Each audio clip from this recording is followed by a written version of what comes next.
Assalamu alaikum wa rahmatullahi wa barakatuh. À tous mes chers abonnés et bienvenue à ceux qui nous découvrent pour la première fois. Si tu n'es pas encore abonné, je t'invite vivement à rejoindre notre belle communauté en cliquant sur le bouton s'abonner pour ne rien manquer de nos partages empreints de foi, de douceur et de spiritualité. Que cette chaîne soit une source d'inspiration et de lumière pour toi, Inch'Allah. Aujourd'hui, nous allons aborder un sujet qui suscite souvent beaucoup de questions et parfois des idées reçues. Que pense l'islam lorsqu'on choisit de se marier avec une personne plus âgée? Est-ce permis, recommandé ou déconseillé? Nous allons découvrir ensemble les enseignements du Coran et de la Sunna à ce sujet, pour mieux comprendre comment la sagesse divine éclaire nos choix dans cette belle étape de la vie. Il y a des vérités que l'on ne voit qu'avec le cœur. Combien de fois as-tu eu peur d'aimer quelqu'un, simplement parce qu'il ou elle n'avait pas le bon âge? Combien de fois as-tu reculé, non pas parce que ton cœur ne ressentait rien, mais parce que la société te chuchotait, ce n'est pas normal? Et si tu te trompais d'outil pour mesurer l'amour? Et si ce que tu rejetais, c'était en réalité ce qu'Allah avait écrit pour toi? Ce que tu vas entendre aujourd'hui, ce n'est pas un avis. Ce n'est pas un conseil de plus dans ce monde de confusion. C'est un rappel, une lumière, une vérité oubliée, un retour à ce qu'Allah a voulu pour toi, pas ce que les gens attendent de toi.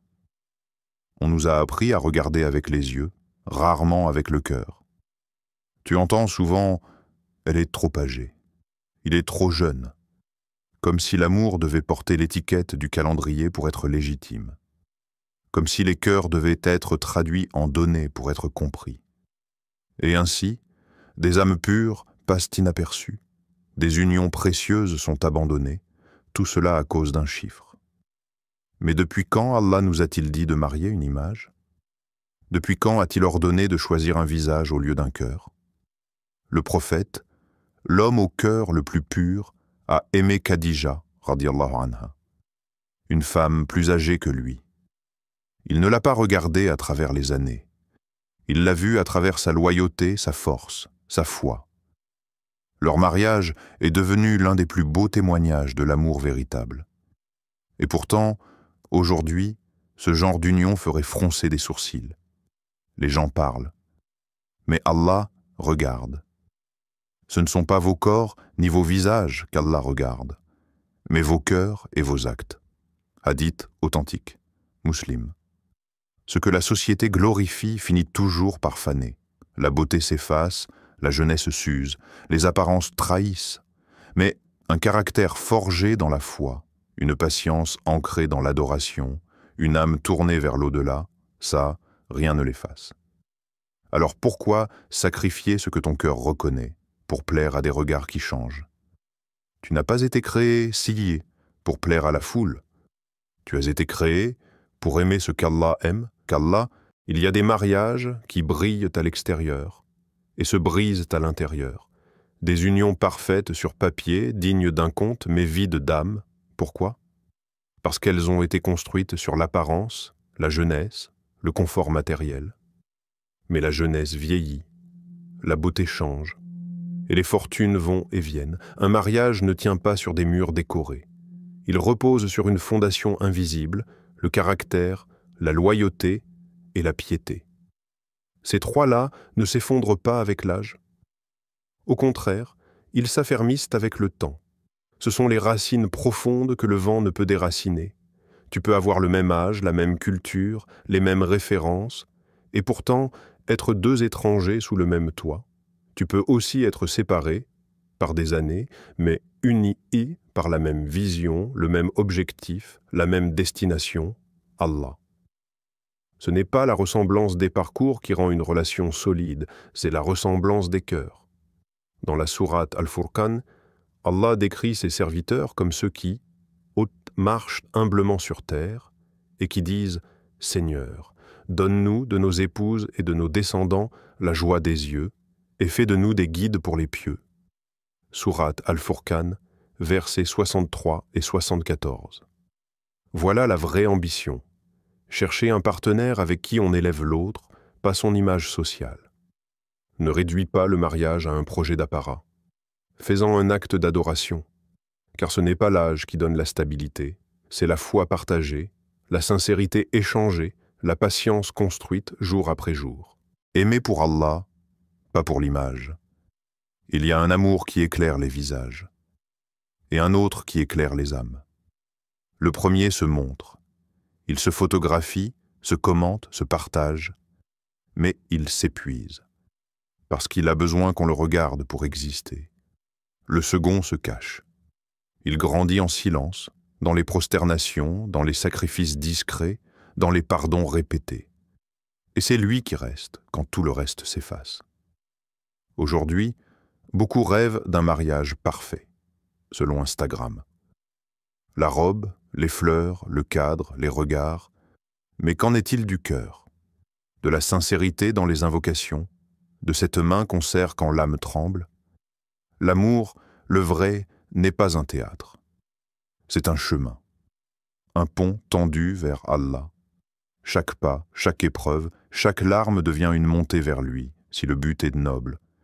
Tu peux être aimé pour ton visage, mais tu mérites d'être aimé pour ton âme. Allah ne nous a jamais demandé de suivre les normes des gens. Il nous a demandé de suivre sa lumière, et c'est pourquoi il dit dans le Coran: « Les croyants et les croyantes sont alliés les uns des autres.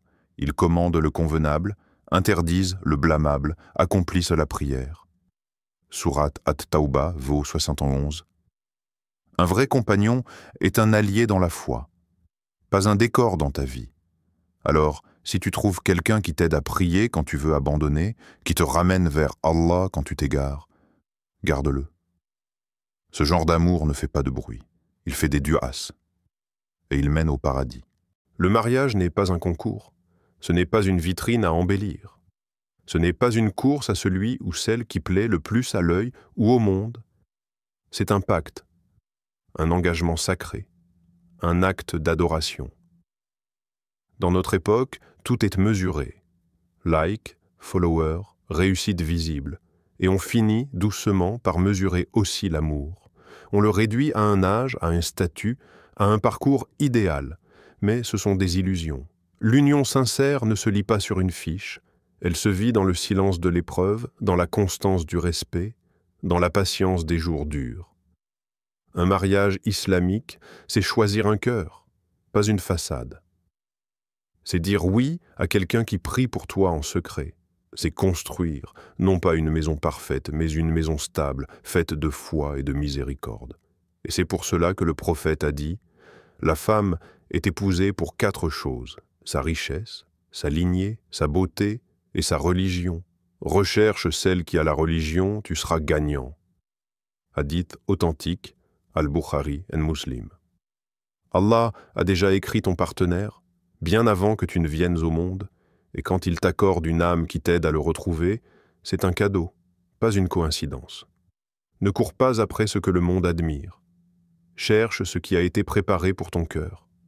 Ce que l'âme reconnaît, même quand les yeux doutent, car ce n'est pas l'âge qui bénit une union, mais la lumière qu'Allah y dépose.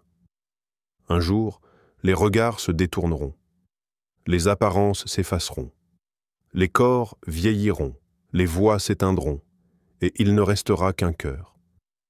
Un cœur que tu as choisi pour t'accompagner vers Allah. Le meilleur mariage n'est pas celui qui ressemble à une photo parfaite, c'est celui qui, dans les tempêtes, continue de faire du doua pour toi, celui qui te rappelle ton akhira quand tu oublies, celui qui t'aide à tenir la main d'Allah quand tu lâches tout le reste.